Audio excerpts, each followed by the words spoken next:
Hello everyone, welcome to Sarah's Kitchen. Join me today as I make chunky Ghanaian Shito or black chili sauce. To begin with, you need onions, garlic, habanero, and ginger. I'm going to start by roughly slicing 4 large onions, garlic and ginger.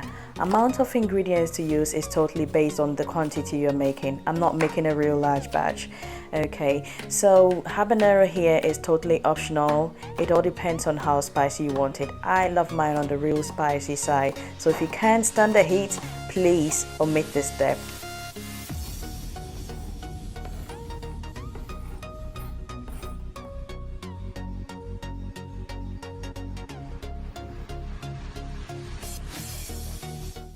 Blend of natural spices. It's become a habit to blend my ingredients with cooking oil instead of water, as I've realized my shito cooks a lot faster that way.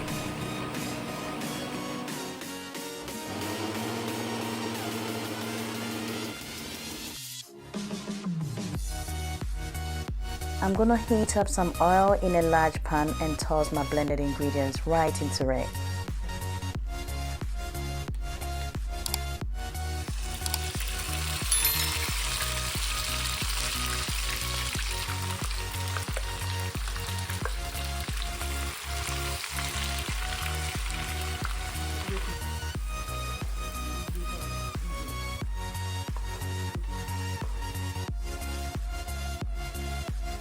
I'm gonna add a bit of tomato puree after frying for a few minutes.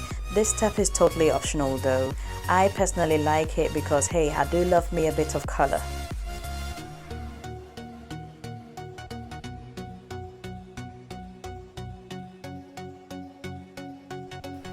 I call this point the waiting game, and what I'm doing here is basically stirring to make sure everything is well infused and combined, and also allowing time for every single drop of water to evaporate. As we all know, shito is a condiment that can last on the shelf for up to 4 to 5 months, so you want to make sure there's no water left at all. After frying for about 10 minutes, I then seasoned with a bit of curry powder and Badia complete seasoning. This was followed by adding in my powdered pepper.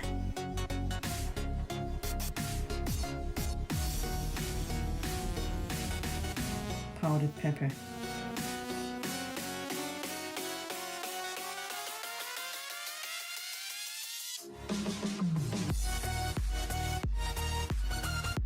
At this point, I added in some stock cube, which is totally optional by the way. I then topped it up with a bit of salt to taste. I then added my other dry ingredients. Shrimp powder and fish powder.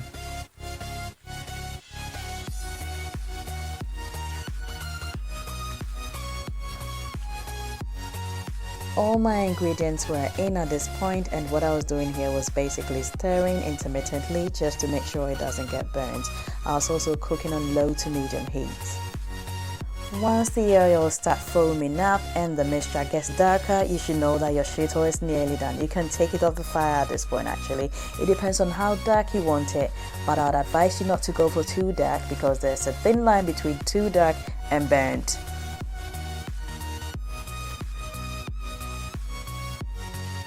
Once your shito is ready, just allow it enough time to cool down and store it in a dry, clean glass jar. And that will be the end of our shito episode today. Thanks for watching guys.